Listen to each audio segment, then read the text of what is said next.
Yes! Today is March 20, 2021 pa rin. Same year. 6:14 p.m. Day 23 of our documentation ng 10% compounding interest effect. So, kahapon, we are easily defeated $10. So, accept natin yan. So, ngayon, we will try to win some 10% of this, $105. So, plus 10 again. So, kailangan mo balik ito sa $115. And, ayan, pumili na tayo ng konti sa ating trading pairs. Therefore, we are using Trust the Trend and Ladder, and expect the reversal technique. Okay, bago yan, short prayer muna tayo. Our Father in heaven, we thank you for this day again. We thank you for our lives. We thank you for our family, Lord. We just want to say thank you for our wins today in IQ option. We thank you for guarding our hearts at hindi kami nagiging greedy, and our losses make us humble, Lord. It is because of you. Lahat ng meron kami ay galing sa iyo, and we just want to say thank you. We worship you, we glorify you. In Jesus' name, amen. Alright. So, this is uptrend, position higher. When do we make our trade? This could be done in 30 seconds below. Uptrend siya, bumababa. Pwedeng sabayan. Let's wait one more. Kasi nag-signal na dito ng bababa eh. Pwedeng dumiretso na siya pababa. So, expecting reversal tayo. So, we'll be using 138 ladder. Again, yung limit loss natin is $12 or kapag natalo tayo ng 138. Ayan na nga, bumaba na nga siya. And the candle are bigger than previous ones. So, this could be it. The reversal na hinihintay natin. So, pwede tayong mag-place ng order 30 seconds below under reversal. Oops, teka lang. Ayan, biglang umakyat. Fake pala siya. Therefore, we'll go for higher. And isang candle pa. Ayan, nag-green. Ay, nag-blue. So, higher tayo. Parang kung nag-trade tayo dito ng lower, tapos biglang up. Aray, ang laki agad ng gap to win. So, we're trading in USD, JPY, OTC ngayon kasi Sabado, over the counter. 99% yung ating profit. Usually, every Saturday and Sunday, mataas talaga. Parang any time of the day. But usually, the best time to trade is evening. So, you can start in the afternoon.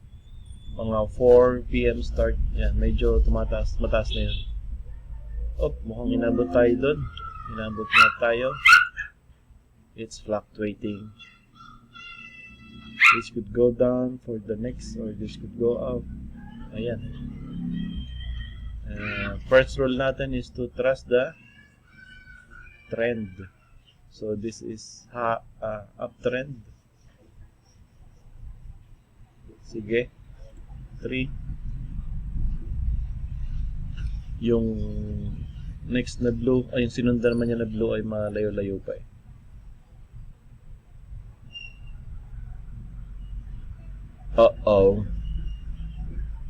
This could be like the one yesterday. Aray ko po. Gaano kasakit.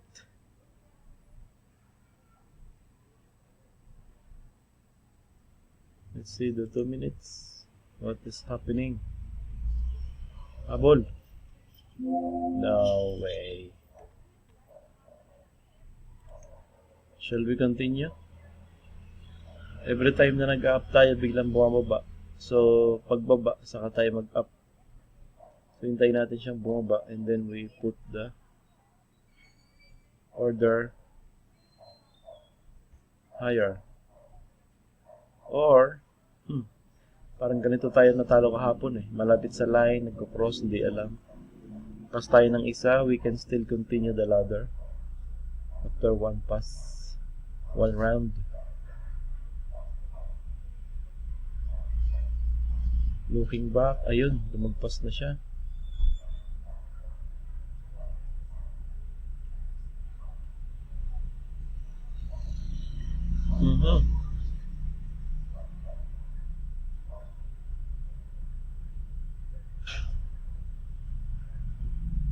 Can you tell? Tayo natin mag-down ng konti. Ayan. Based on previous experiences, last two trades. And then we'll hit the higher. Ayan na po siya.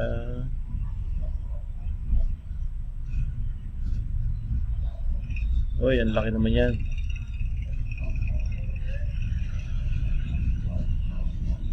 Oh! Ang laki ng ibinaba. Possible na dumiretso siyang bumaba. Dahil dyan, lipat tayo ng trading pair. Major pair tayo. Alright, this is going up now. At 30. Okay. We'll hit higher in 30 seconds. Euro USD.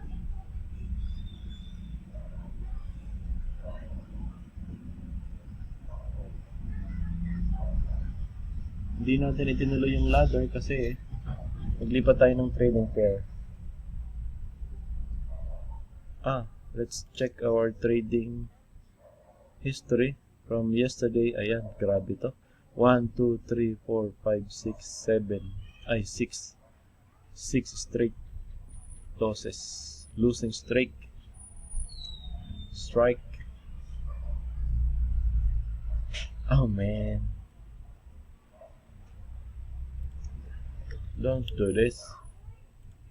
Tinetesting ang ating patience. You know, habol, baby. Stay right there. Hope, yeah. Hope, did we do it? Yes, we got it right. Buzzer beater. Still uptrend, pero up, down, up, down, up. Seems like it's going down. I'll hit lower. Uptrend siya pero nag-lower tayo kasi based on candles. Candles, anong tawag dito? Awesome oscillator and RSI, it's going down.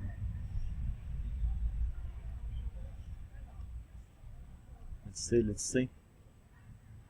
Come on, cheer me up. Down, down, down. Oh, 5, 4, 3, 2. Stay there. Ganun na naman. Hindi pala umabot. So, 3. Lower agad tayo.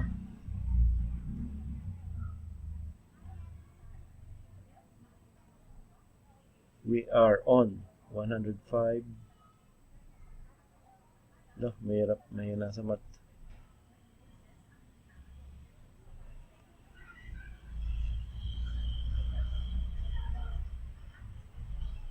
Let's have some silence. There is power in silence.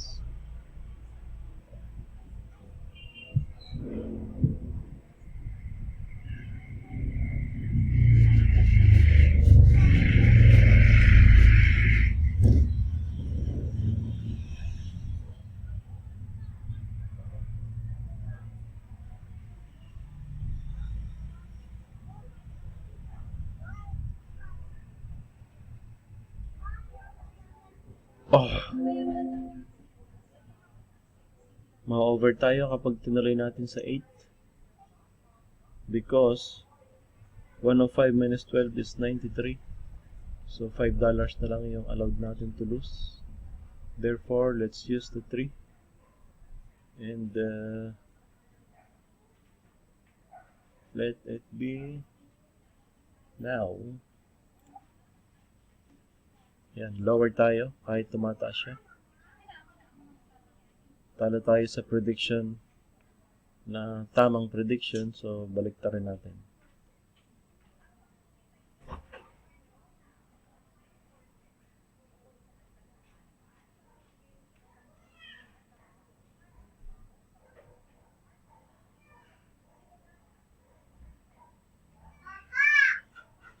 Po.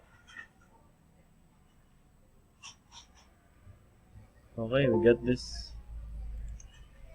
And then, nalo sa 3, balik tayo sa 1. Now, it's sure.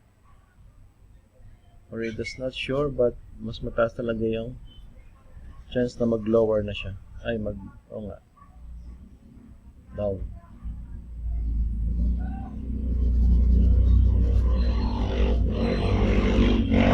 This is day 23, part 1. Mukhang mahaba-haba ito. Ayan. Baliktad na naman. Looking back, okay, day 23.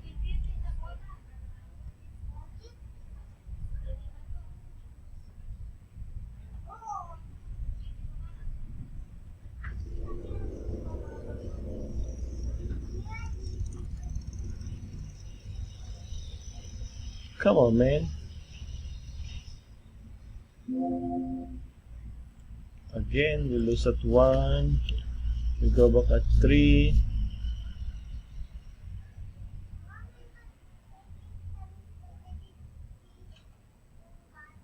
It's pumping down. Pumping down, dumping pala. Pag pumping, ADF. Last seconds.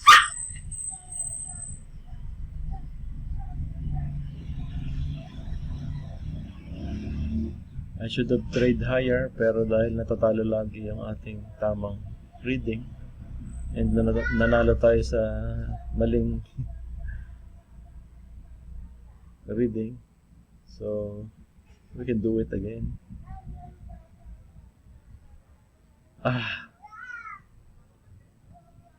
It hurts, you know. $4 remaining.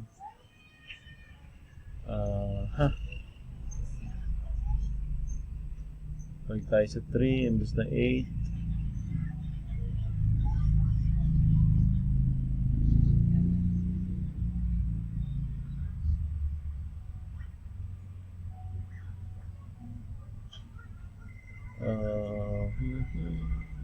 Down. Uy, nahuli pa ng pagbagsak.